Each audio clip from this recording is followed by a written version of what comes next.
Si Muhammad, sumakanya nawa ang kapayapaan, ang awa na gumagawa ng kapayapaan. Iniisip ng ilang tao na ang pagpapatawad ay kahinaan. Ngunit kay Muhammad, sumakanya nawa ang kapayapaan, ang pagpapatawad ay pinakamalakas na kapangyarihan. Nang siya ay inalipusta ng kanyang mga kababayan, hindi siya gumanti. At nang siya ay pinalayas ng kanyang sariling bayan, bumalik siya sa kanila dala ang kapayapaan. Maging sinabi pa niya, humayo kayo, kayo ay pinalaya na.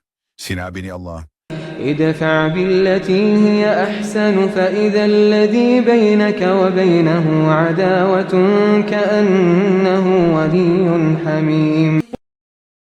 sa isang panahon na puno ng digmaan, si Muhammad, sumakanya nawa ang kapayapaan, ay dumating na may dalang mensahe ng kapayapaan.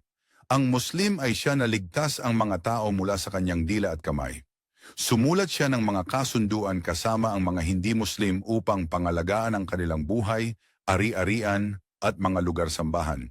Sinabi ni وإن أحد من المشركين استجارك فأجره حتى يسمع كلام الله. Pag-isipan, isang taong may kapangyarihan, subalit pinili niyang maging kabilang sa mga dukha. At kanyang sinabi, O Allah, buhayin mo ako bilang isang mahirap at pamatayin mo ako bilang isang mahirap.